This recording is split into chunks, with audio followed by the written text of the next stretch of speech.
Om Shanti 19/7/2024।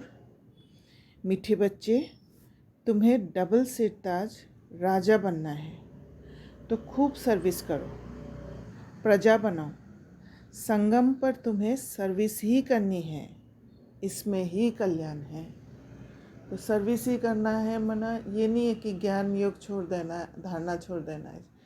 Service करना है माना अपने ऊपर काम करके ज्ञान योग धारणा द्वारा अपने को इंस्ट्रूमेंट बनाना है। इंस्ट्रूमेंट बनाना ही सर्विस करना है। प्रश्न: पुरानी दुनिया के विनाश के पहले हर एक को कौन सा श्रृंगार करना है? उत्तर: तुम बच्चे योग बल से अपना श्रृंगार करो। इस योग बल से ही सारा विश्व पावन बनेगा। तुमको अब वानप्रस्थ में जाना है, इसलिए इस शरीर का श्रृंगार करने की ज़रूरत नहीं। ये तो व्हाट नॉट पेनी है, इससे ममत्व निकाल दो। विनाश के पहले बाप समान रहमदिल बन अपना और दूसरों का श्रृंगार करो। अंधों की लाठी बनो। तो शरीर का श्रृंगार से कोई ताकत नहीं मिलेगा। शरीर का श्रृंगार क्यों करते हैं? जब बाहर से खुद को ठीक रखने के लिए, खुद को सही दिखने के लिए करते हैं, पर असली तो आत्मा है। तो जैसे सिस्टर डिनिस कहती है कि you need to be good, not look good, है ना। तो इसलिए बाप समान रहम दिल बन अपना और दूसरों का श्रृंगार करो। मना खुद को भी प्यूरिफाई करो और दूसरों को भी रावण के हाथ से बचाओ। अंधों की लाठी बनो। जिसका तीसरा नेत्र खुला नहीं, उनके लिए लाठी बनो। ओम शांति। अब ये तो बच्चे अच्छी रीति समझ गए हैं कि बाप आते हैं पावन बनने का रास्ता बताने। उनको बुलाया जाता है इसी एक बात के लिए कि आकर हमको पतित से पावन बनाओ, क्योंकि पावन दुनिया पास्ट हो गई, अब पतित दुनिया है। तो जो पास्ट हुआ उसको फिर से लाना है। पावन दुनिया कब पास्ट हुई, कितना समय हुआ, ये कोई नहीं जानते। तुम बच्चे जानते हो। बाप फिर इस तन में आया हुआ है। तुमने ही बुलाया है कि बाबा आकर हम पतितों को रास्ता बताओ, हम पावन कैसे बने। ये तो जानते हो हम पावन दुनिया में थे, अभी पतित दुनिया में है। अभी ये दुनिया बदल रही है। नई दुनिया की आयु कितनी, पुरानी दुनिया की आयु कितनी है, ये कोई भी नहीं जानते। पक्का मकान बनाओ तो कहेंगे इसकी आयु इतने वर्ष होगी। कच्चा मकान बनाएंगे तो कहेंगे इसकी आयु इतने वर्ष होगी। समझ सकते हैं ये कितने वर्ष तक चल सकता है। मनुष्य को ये पता ही नहीं कि ये जो सारी दुनिया है उनकी आयु कितनी है। तो ज़रूर बाप को आकर बताना पड़े। बाप कहते हैं बच्चे, अब ये पुरानी पतित दुनिया पूरी होनी है, नई पावन दुनिया स्थापन हो रही है। नई दुनिया में बहुत थोड़े मनुष्य थे। नई दुनिया है सतयुग, जिसको सुखधाम कहते हैं। ये है दुखधाम, इसका अंत ज़रूर आना है। तो बाबा आज उस कॉन्शियसनेस में ले जा रहे हैं कि ये पुरानी दुनिया ख़त्म होने वाला है। बुद्धि से ये पुरानी दुनिया को निकालते जाओ। पुरानी दुनिया, पुराना जो समझ, ये सब कुछ निकालते जाओ। फिर सुखधाम की हिस्ट्री रिपीट होनी है। सबको ये समझाना है। बाप डायरेक्शन देते हैं। अपने को आत्मा समझ बाप को याद करो, और फिर औरों को भी ये रास्ता बताओ। लौकिक बाप को तो सब जानते हैं, पारलौकिक बाप को तो कोई जानते नहीं। सर्वव्यापी कह देते हैं। कच्छ मच्छ अवतार या 84 लाख योनियों में ले गए हैं। दुनिया में कोई भी बाप को नहीं जानते। बाप को जाने तब समझे। अगर पत्थर ठिक्कर में है तो वर्षे की बात ही नहीं ठहरती। तो बाबा को नहीं जानने के कारण बाबा को पत्थर ठिक्कर में कह दिया, सर्वव्यापी कह दिया, मनुष्य के अंदर भी कह दिया, किचरा के अंदर भी कह दिया। क्यों? जब बाप को जाने तब पता चले कि बाबा वर्षा देते हैं और वर्षा देने वाला कभी भी ठिक्कर भित्तर में नहीं हो सकता। देवताओं की भी पूजा करते हैं, परंतु कोई का ऑक्यूपेशन नहीं जानते, बिल्कुल ही इन बातों में अनजान है। तो पहली पहली मूल बात समझानी चाहिए। सिर्फ चित्रों से कोई समझ ना सके। मनुष्य बेचारे ना बाप को जानते हैं, ना रचना को जानते हैं कि शुरू से लेकर ये रचना कैसे रची। देवताओं का राज्य कब था, जिनको पूछते हैं कुछ भी पता नहीं। समझते हैं लाखों वर्ष सूर्यवंशी राजधानी चली, फिर चंद्रवंशी लाखों वर्ष चले। इसको कहा जाता है अज्ञान। अपने सुविधा अनुसार कर लेते हैं। जिस चीज़ से मन को सुकून मिलता है वही नॉलेज बता देते हैं, नॉलेज बन जाता है वो। अभी तुम बच्चों को बाप ने समझाया है, तुम फिर रिपीट करते हो। बाप भी रिपीट करते हैं ना। ऐसे समझाओ, पैगाम दो, नहीं तो राजधानी कैसे स्थापन होगी। यहाँ बैठ जाने से नहीं होगा। हाँ, घर में बैठने वाले भी चाहिए। वह तो ड्रामा अनुसार बैठे हैं। यज्ञ की संभाल करने वाले भी चाहिए। बाप के पास कितने बच्चे आते हैं मिलने के लिए, क्योंकि शिव बाबा से ही वर्षा लेना है। लौकिक बाप के पास बच्चा आया तो वह समझेंगे हमको बाप से वर्षा लेना है। बच्ची तो जाकर हाफ पार्टनर बनती है। सतयुग में कभी मिल्कियत आदि पर झगड़ा होता ही नहीं। यहाँ झगड़ा होता है काम विकार पर। वहाँ तो ये 5 भूत होते नहीं तो दुख का नाम निशान नहीं। सब नष्ट मोहा होते हैं। तो सबसे पहले मोह इम्पोर्टेंट है, क्योंकि मोह के कारण ही ये 5 विकार ताकतवर बन जाता है। इसीलिए हमारा अंतिम पेपर भी नष्टो मोहा स्मृति लब्धा है। नष्टो मोह, नष्ट मोह, किसी के प्रति मोह, कोई भी चीज़ों के प्रति मोह, ये मोह नहीं होता है। माना एकदम अकेले हो जाता है, सिर्फ मेरा तो एक शिव बाबा, दूसरा ना कोई, वो स्थिति आ जाता है। अभी ऐसे थोड़ा थोड़ा तो मोह बहुत कम हो गया है। मतलब अभी तो हमारे पास है मोह, I'm just saying उतना नहीं है जैसा मोह होता था ना। अभी पता नहीं है समय की वजह से हो रहा है या एक्चुअल पुरुषार्थ से हो रहा है। समझ से हो रहा है, ज्ञान की समझ से। क्योंकि नष्टो मोह जो है वो मोह नष्ट तभी होता है जब धीरे धीरे आप वो आत्मिक स्वरूप में टिकने लग जाते हो। और एक चीज़ भी मैंने देखा एक्सपेरिमेंट करके, जब आप अपने आप को थोड़ा सा रिस्पेक्ट देने लगते हो ना, तब भी मोह थोड़ा थोड़ा चला जाता है। सूक्ष्म रूप में मोह बहुत काम करता है।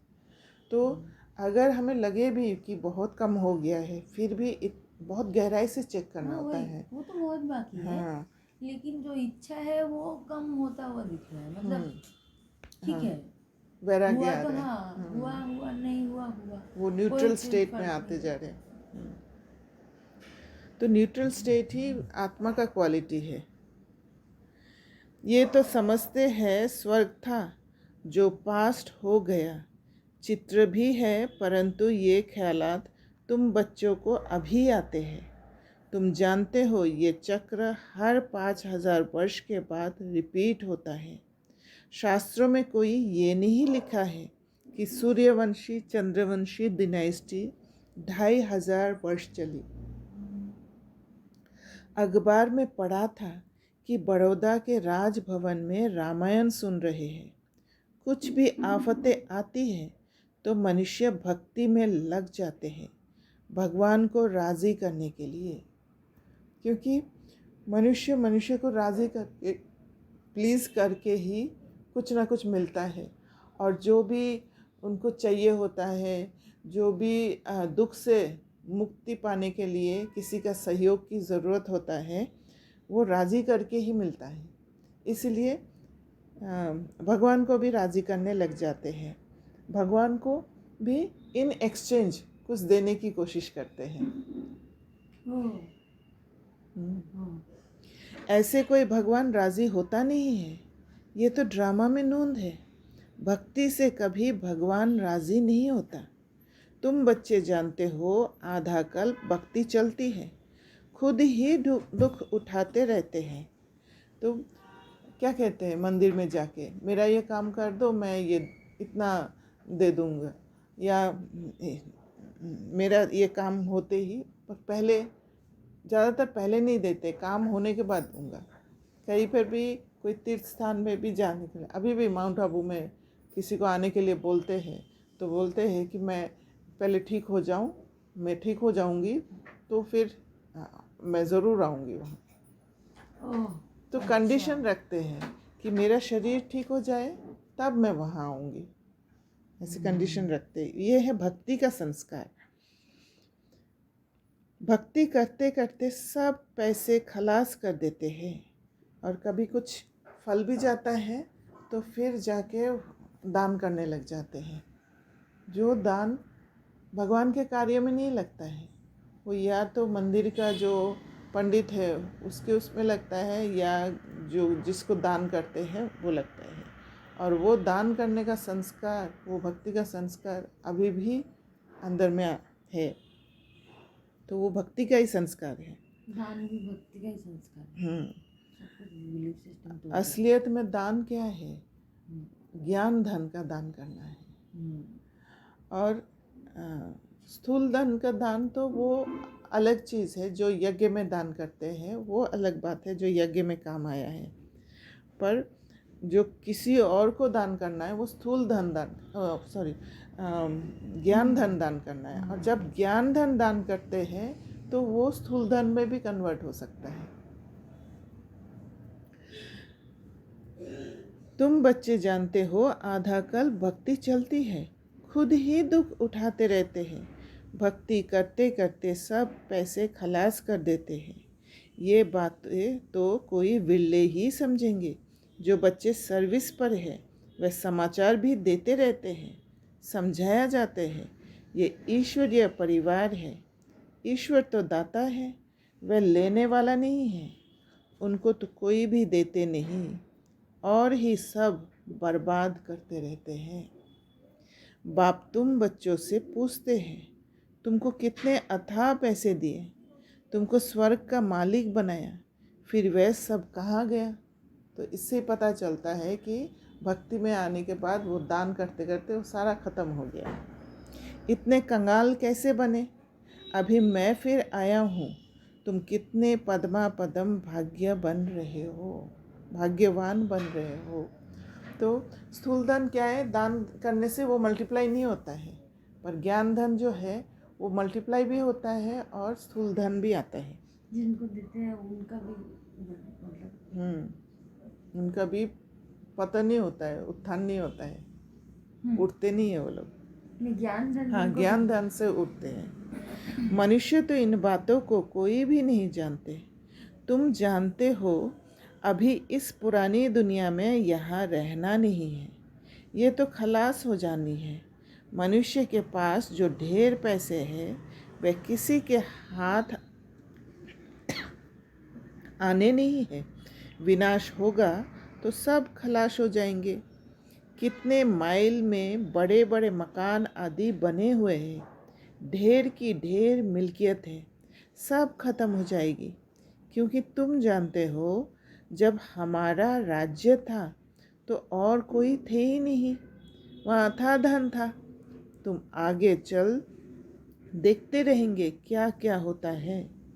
उनके पास कितना सोना, कितनी चांदी, नोट आदि है, वे सब बजट निकलता है, अनाउंस करते हैं इतना बजट है तो इतना खर्चा है।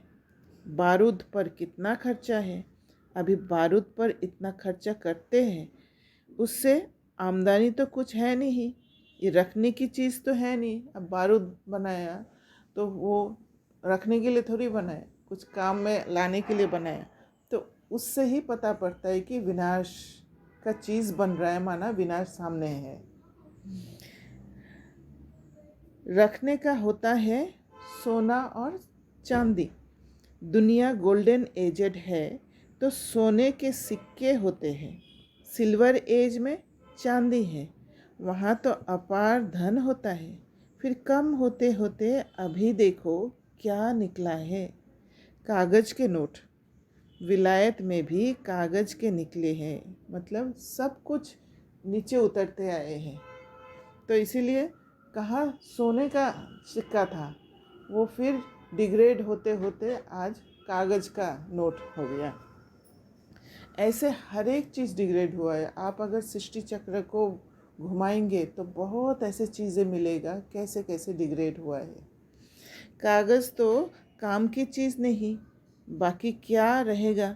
ये बड़ी बड़ी बिल्डिंग्स आदि सब खत्म हो जाएंगी। इसलिए बाप कहते हैं मीठे मीठे बच्चे, ये जो कुछ देखते हो ऐसे समझो ये है नहीं, क्योंकि ख़त्म होने वाला है। इसलिए उस पर अटकना नहीं है, इसलिए ये है नहीं, ये तो सब खलास हो जाना है। शरीर भी पुराना बर्थ नॉट ए पेनी है, भल कोई कितना भी सुंदर हो, क्योंकि आत्मा बिगड़ शरीर कोई काम का नहीं है, चाहे कितना भी सुंदर हो। ये दुनिया ही बाकी थोड़ा समय है, कुछ ठिकाना थोड़ी है। बैठे बैठे मनुष्य का क्या हो जाता है, हार्ट फेल हो जाते हैं। मनुष्य कोई भरोसा नहीं, सतयुग में थोड़े ही ऐसे होगा। वहाँ तो काया कल्पतरु समान होती है योग बल से। मतलब कल्पतरु क्या है, एक कल्पना का पेड़ है। तो सतयुग में काया कल्पतरु है, माना हम सोच ही नहीं सकते कैसा होगा, क्योंकि अभी हमारा संपूर्ण प्योर स्टेज जो है आत्मा का, वो हम अभी कल्पना नहीं कर सकते कैसा है। जब उस स्टेट में जाएंगे तब पता चलेगा। इसलिए सतयुग में काया कल्पतरु समान होता है, इतना सुंदर होगा कि हम इमेजिन ही नहीं कर सकते हैं। अब तुम बच्चों को बाप मिला है, कहते हैं इस दुनिया में तुमको रहना नहीं है, ये छिछी दुनिया है। अब तो योग बल से अपना श्रृंगार करना है। वहाँ तो बच्चे भी योग बल से होते हैं, विकार की बात ही वहाँ नहीं होती। जैसे ये भी बात गिरे है, सतयुग में योग बल से, सतयुग त्रेता में योग बल से बच्चा होता था। फिर धीरे धीरे क्या है, ये जो एक्ट है सिर्फ बच्चे पैदा करने के लिए होता था, और धीरे धीरे ये फिर आत्मा सुख लेने लग गया। तो बाबा कहते हैं योग बल से तुम सारे विश्व को पावन बनाते हो, तो बाकी क्या बड़ी बात है। इन बातों को भी वही समझेंगे जो अपने घराने के होंगे। बाकी तो सबको शांति धाम में जाना है, वह तो है घर, परंतु मनुष्य उसको घर भी नहीं समझते हैं। वो तो कहते हैं एक आत्मा जाती है, दूसरी आती रहती है। सृष्टि वृद्धि को पाती जाती है। रचयिता और रचना को तुम जानते हो, इसलिए कोशिश करते हो औरों को समझाने की। अभी आत्मा क्यों ऐसे समझते हैं, दुनिया के मनुष्य क्यों समझते हैं कि एक आत्मा आती है एक आत्मा जाती है, क्योंकि वो सोच ही नहीं पाते कि ये दुनिया विनाश होने वाला है। वो उस घर के साथ लगाव नहीं रख पाते हैं, जो परमधाम घर, इसी को ही घर समझ बैठा है, सारा सुख यहीं पर समझ रखा है। इसीलिए ऐसे सोचते हैं कि यहाँ खाली नहीं हो सकता है। तो उस सोच के हिसाब से ऐसे समझ बैठे कि एक आत्मा आती है और एक आत्मा जाती है, और घर के साथ संबंध नहीं होने के कारण, परमधाम के साथ संबंध नहीं होने के कारण वहाँ का खींच ही नहीं होता है। तो बाबा कहते हैं ये समझकर कि बाबा का स्टूडेंट बन जाए, सब कुछ जान जाए, खुशी में आ जाए, औरों को समझाते हैं। हम तो अब अमरलोक में जाते हैं। आधा कल्प तो झूठी कथाएं सुनी हैं, अब तो बहुत खुशी होनी चाहिए। अमरलोक में हम जाएंगे। इस मृत्यु लोक का अभी अंत है। हम खुशी का खजाना यहाँ से भर कर जाते हैं। तो इस कमाई करने में, झोली भरने में अच्छी रीति लग जाना चाहिए। टाइम वेस्ट नहीं करना चाहिए। बस अभी तो हमको औरों की सर्विस करनी है, झोली भरनी है। जब ज्ञान से अपनी बुद्धि रूपी झोली को भरेंगे, भरपूर करेंगे, तभी किसी और को दे सकेंगे। देना माना ये नहीं है कि मुख से बोल दिया। देना माना सामने वाला आत्मा को ऐसे देना है कि धारण कर ले, क्योंकि अपने पास रख ले। अगर आप देंगे और वो फेंक देता है, वो देना नहीं होता है। फिर वो ले, ऐसे ले कि बुद्धि में धारण कर ले, तब वो देना कहा जाता है। आपकी प्योरिटी और आपके अंदर। हाँ, मेरा ज्ञान का समझ कितना है, कितना मेरे अंदर प्योरिटी है, वो फिर वो ताकत देगा सामने वाले को देने का। बाप सिखलाते हैं रहमदिल कैसे बनो, अंधों की लाठी बनो। ये सवाल तो कोई सन्यासी, विद्वान आदि पूछ नहीं सकते। उनको क्या पता स्वर्ग कहाँ, नर्क कहाँ होता है। भल कितने भी बड़े बड़े पोजीशन वाले हैं, कमांडर चीफ एरोप्लेन्स के हैं, कमांडर चीफ लड़ाई के हैं, स्टीमर के हैं, लेकिन तुम्हारे आगे ये सब क्या है तुम जानते हो। बाकी थोड़ा समय है। स्वर्ग का तो कोई को पता ही नहीं। इस समय तो सब तरफ मारा मारी चल रही है। फिर उन्हों को एरोप्लेन्स अथवा लश्कर आदि की दरकार नहीं रहेगी। ये सब खलास हो जाएंगे, बाकी थोड़े मनुष्य रहेंगे। ये बत्तियाँ, एरोप्लेन आदि रहेंगे, परंतु दुनिया कितनी छोटी रहेगी, भारत ही रहेगा। जैसे मॉडल छोटा बनाते हैं ना, और कोई की भी बुद्धि में नहीं होगा कि मौत आखिरीन कैसे आना है। तुम तो जानते हो मौत सामने खड़ा है। वे कहते हैं हम यहाँ बैठे ही बॉम्ब्स छोड़ेंगे, जहाँ गिरेगा सब खत्म हो जाएंगे। कोई लश्कर आदि की दरकार नहीं है। एक एक एरोप्लेन भी करोड़ों खर्चा खा जाता है। कितना सोना सबके पास रहता है, टन्स के टन्स सोना है, वह सब समुद्र में चला जाएगा। ये सारा रावण राज्य एक आइलैंड है। आइलैंड क्या होता है? आइलैंड ऐसा होता है कि चारों तरफ पानी होता है और वो आइसोलेट हो जाता है। आइलैंड माने आइसोलेट। कोई बीमार होते हैं, कोई ऐसे बीमारी होता है जिससे एक दूसरे को लगे, तो उसको क्या करते हैं, अलग कर देते हैं। तो वैसे ही रावण ने हम सभी आत्माओं को सच्चाई से, रियलिटी से अलग कर दिया है। इसीलिए बाबा ने कहा आइलैंड है, अनगिनत मनुष्य है, तुम सब अपना राज्य स्थापन कर रहे हो, तो सर्विस में बिजी रहना चाहिए। कहाँ बाढ़ आदि होती है तो देखो कैसे बिजी हो जाते हैं, सबको खाना आदि पहुँचाने की सर्विस में लग जाते हैं। पानी आता है तो पहले से ही भागना शुरू करते हैं। तो विचार करो सब कैसे ख़त्म होंगे। सृष्टि के ऑल राउंड सागर है।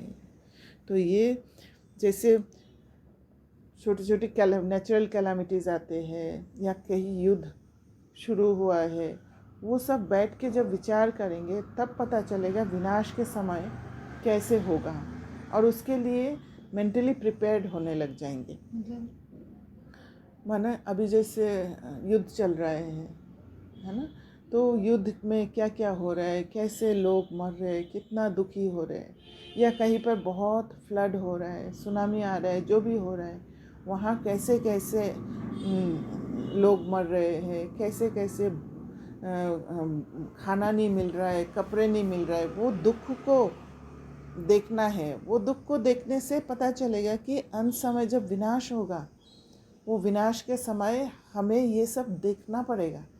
वो तो और भी ज़्यादा होगा, पूरा विश्व में होगा। और वो विनाश को जैसे भारत में सिविल वॉर होगा, ऐसे नहीं है कि एक बार बॉम्ब्स छोड़ दिया और ख़त्म हो जाएगा। सिविल वॉर देखेंगे, एक दूसरे को काटेंगे, मारेंगे, तो उसके लिए प्रिपेयर्ड, पहले से प्रिपेयर्ड होना पड़ेगा कि ये होगा, मेरे में इतना ताकत होना चाहिए देखने का, तभी मैं सबको मदद कर पाऊँगी। विनाश होगा तो जलमयी हो जाएगी, पानी ही पानी। बुद्धि में रहता है हमारा राज्य था, तो ये बॉम्बे कराची आदि तो थे नहीं। भारत कितना छोटा जाकर रहेगा, सो भी मीठे पानी पर। वहाँ कुएं आदि की दरकार नहीं, पानी बड़ा स्वच्छ पीने का रहता है। नदियों पर तो खेलपाल करते हैं, गंदगी की कोई बात नहीं। नाम ही है स्वर्ग अमरलोक, नाम सुनकर ही दिल होती है जल्दी जल्दी बाप से पूरा पढ़कर वर्षा ले लेवे, पढ़कर और फिर पढ़ावे। तो स्वर्ग का जब समझ में आएगा कि स्वर्ग क्या है, वहाँ बिल्कुल दुख नहीं है, अगर ये समझ आत्मा को आ जाए तो फिर आत्मा जल्दी जल्दी पढ़कर बाबा से वर्षा लेने की कोशिश करेंगे। तो दिल होगा पढ़कर और फिर पढ़ावे, सबको पैगाम दे। कल पहले जिन्होंने वर्षा लिया है वे ले लेंगे। पुरुषार्थ करते रहते हैं क्योंकि बेचारे बाप को नहीं जानते हैं। बाप कहते हैं पवित्र बनो। जिनको हथेली पर बहिष्ट मिलेगा वे क्यों नहीं पवित्र रहेंगे? बोलो, हम क्यों नहीं एक जन्म पवित्र बनेंगे, जबकि हमें विश्व की बादशाही मिलती है। जो रिटर्न में मिल रहा है, जो रिज़ल्ट है, वो बहुत बड़ा चीज़ है। बोलो, हम क्यों नहीं एक जन्म पवित्र बनेंगे, जबकि हमें विश्व की बादशाही मिलती है। मन पवित्रता द्वारा पूरा विश्व हमारे हाथ हो जाएंगे।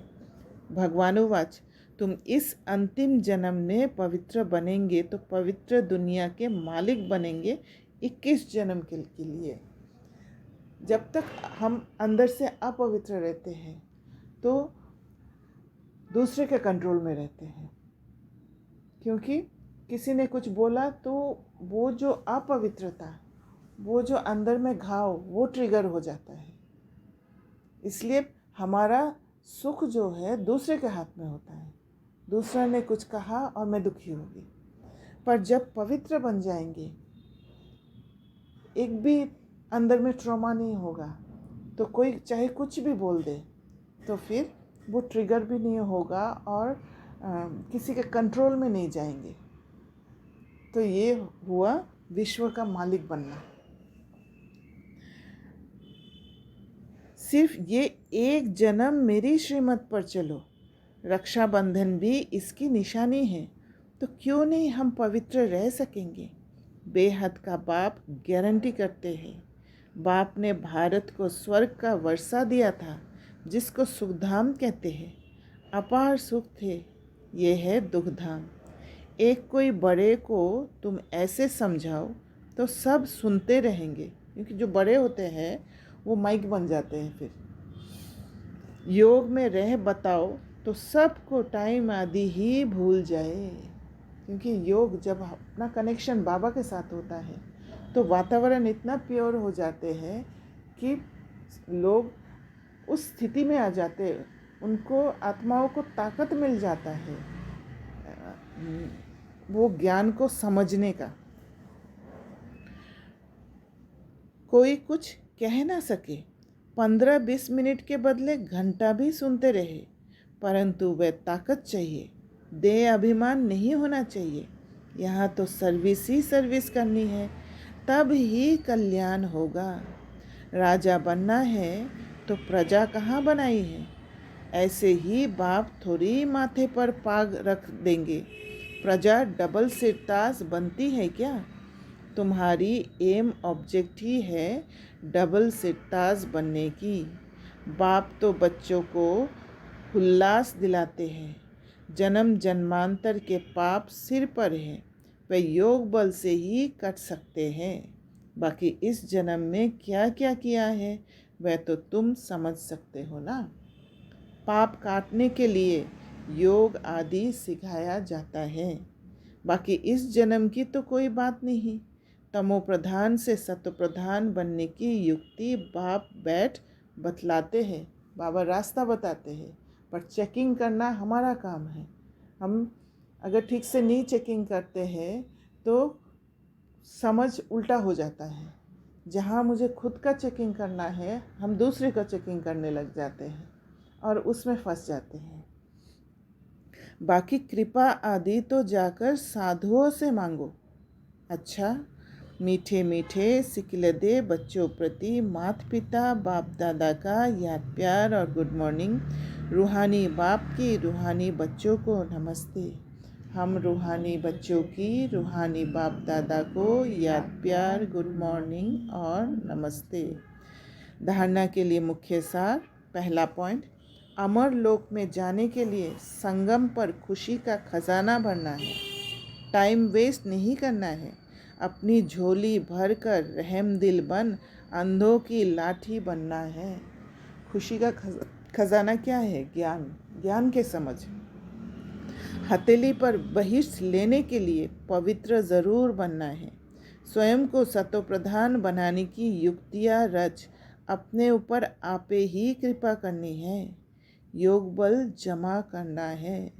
इसलिए कोई भी चीज़ मन में आता है कि शायद मेरे अंदर ये कमी है, उसको भी बहुत अच्छी तरह जांचना है। कभी कभी उसका भी धोखा खा जाते हैं। माया रॉयल रूप में आप धोखा दे देते हैं। दिखाई देता है कि मेरा लगाव का संस्कार है ना। ऐसे लगता है कि हाँ मेरा मोह का संस्कार है, पर नहीं, डाउट का संस्कार ले आते हैं माया और दिखाता है कि मोह का संस्कार। तो इसीलिए बहुत अच्छे से ज्ञान से इसको समझना चाहिए। आप गलती से मोह का संस्कार पे काम करने लग जाओगे। मोह का संस्कार को पार करने के लिए आप बाउंड्री सेट करोगे। किसी के साथ मोह हो गया तो फिर बाउंड्री सेट करोगे, पर क्या होगा कि जिसके साथ बाउंड्री सेट किया, जिसके साथ आपको नॉलेज मिल रहा था, जिसके साथ आपको सहयोग मिल रहा था, उससे वंचित कर देगा वो माया, ताकि आपको वहाँ से आइसोलेट करके, माया बहुत चालाक है, उससे आइसोलेट करके आपको धीरे धीरे उस माया के चेन में फंसाने की कोशिश करती है। इसीलिए परखने की शक्ति बहुत ज़रूरी है। ये डाउट का संस्कार है या लगाव का संस्कार है। धीरे धीरे समझ समझ के जब खुद पर अटेंशन ज़्यादा होता है ना, तो ये पता पड़ जाता है कि माया रॉयल रूप में क्या दिखा रही है, माया कैसे कंफ्यूज कर रही है। तो बाबा कहते हैं योग बल जमा करना है, और ये योग बल से ही वो आत्मा की जो शक्तियाँ हैं वो एक्टिवेटेड रहता है। वरदान, हजूर को सदा साथ रख कंबाइंड स्वरूप का अनुभव करने वाले विशेष पाठधारी भव। साथ किसको रखना है? हजूर को, शिव बाबा को। बच्चे जब दिल से कहते हैं बाबा, तो दिलाराम हाजिर हो जाता है। इसलिए कहते हैं हजूर हाजिर है, और विशेष आत्माएं तो है ही कंबाइंड। लोग कहते हैं जिधर देखते हैं उधर तू ही तू है, और बच्चे कहते हैं हम जो भी करते हैं, जहाँ भी जाते हैं, बाप साथ ही है। कहा जाता है करण करावनहार, तो करणहार और करावनहार कंबाइंड हो गया है ना। जब करणहार कौन है? करणहार है इंस्ट्रूमेंट, और करावनहार शिव बाबा। जब करणहार इंस्ट्रूमेंट तैयार होता है तब जाके वो कंप्लीट कंबाइंड स्टेट करण करावनहार बनता है।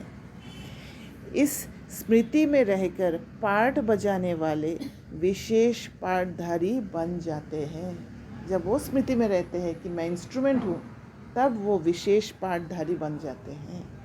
स्लोगन: स्वयं को इस पुरानी दुनिया में गेस्ट समझकर रहो। बाबा ने जैसे आज पूरा पुरानी दुनिया ख़त्म होने वाला है, वो सीन भी दिखाया, कैसे कैसे ख़त्म होंगे, क्या क्या होंगे।